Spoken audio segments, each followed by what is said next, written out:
Hello my dear students, I am your friend Anna and आज हम review करेंगे CBSE वाले असर्शन और रीज़न क्वेश्चंस जो मैथ्स पेपर में आते ही आते हैं। सो हम देखेंगे स्टेप्स कि हम असर्शन चेक करेंगे कि वो ट्रू है या नहीं, रीज़न चेक करेंगे वो ट्रू है या नहीं, और फिर लास्ट में ये देखेंगे कि क्या वो जो रीज़न है अगर वो ट्रू है does it even match the assertion that was given to us, and that way हम सही आंसर बिल्कुल ईजिली दे पाएंगे। So question 19th from the 2024-2025 paper. Assertion says कि HCF मतलब highest common factor of any two consecutive even natural numbers is always 2. सबसे पहले सोचते हैं कि ये पोल क्या रहा है, मतलब 2 consecutive even numbers जैसे 2 और 4, 10 or 12, 16 or 18. These are two consecutive even natural numbers, मतलब positive. Natural means positive.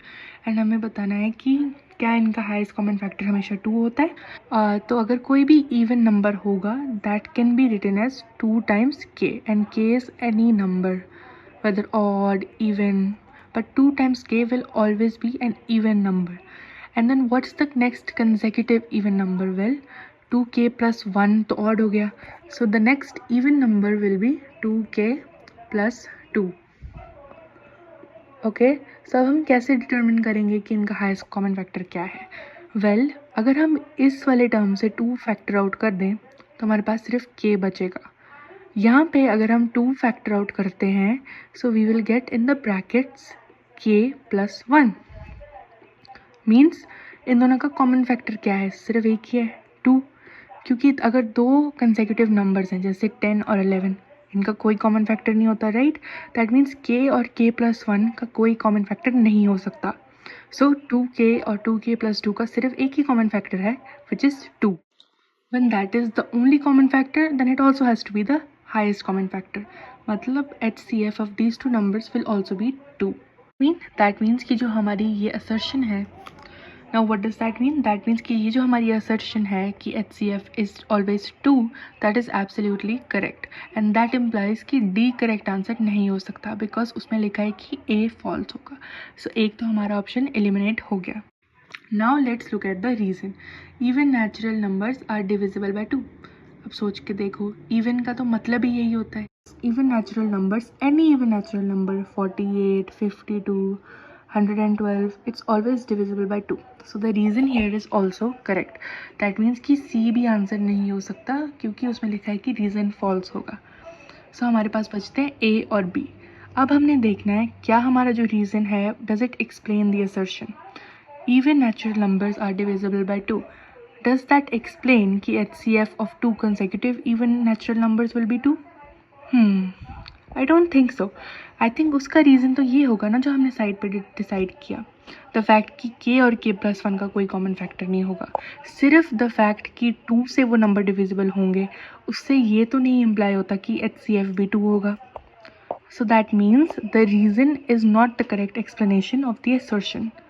That means the answer is B for this question. चलते हैं क्वेश्चन 20 पे. सो यहाँ पे लिखा है, असर्शन है if the radius of sector of a circle is reduce to half and angle is doubled then the perimeter of the sector remains the same. So सबसे पहले हम चेक करेंगे क्या ये ट्रू है. सो जो एक सेक्टर होता है, याद रखें, वो एक सेक्शन ऑफ अ सर्कल है. जैसे ये जो एक पिज्ज़ा टाइप का शेप फॉर्म हो रहा है that is the sector. So अगर ये जो रेडियस है, radius of the sector will be equal to radius of the entire circle. If we reduce that by half and double this angle which is this theta, will the perimeter, that means ये दो radius plus जो आपका arc subtend हो रहा है, will that be the same. So let's check. हमारा original circle है, original sector है, उसके जो पेरीमीटर होगा उसकी वैल्यू होगी 2 times the radius, original radius, plus जो आर्क सबटेंडेड है मतलब pi R theta over 180. That is the perimeter of the original sector with the original radius and original angle. उन्होंने हमें बोला है कि हम रेडियस को अगर हाफ कर दें और थीटा को डबल कर दें, क्या ये पेरीमीटर सेम रहेगा. सो हम यहाँ पे आर की जगह 1/2 ऑफ आर सब्सटीट्यूट कर सकते हैं और थीटा की जगह हम सब्सटीट्यूट कर सकते हैं 2 times theta, and then we can check अगर ये दोनों वैल्यू सेम आती हैं.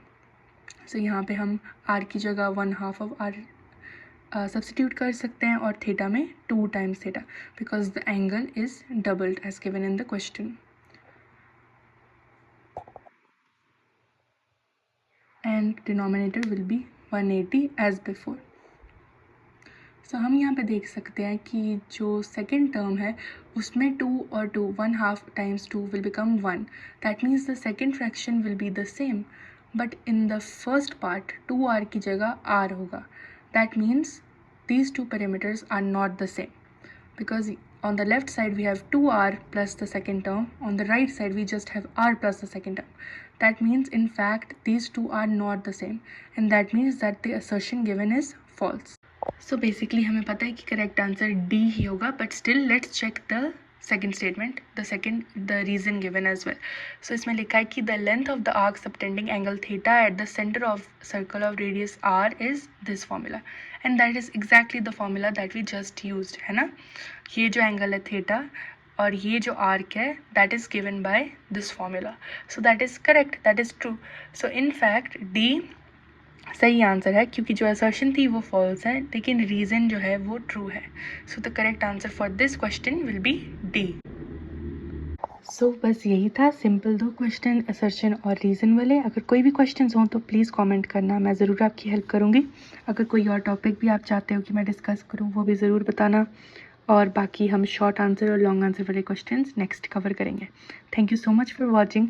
Please do like share and subscribe. Thank you.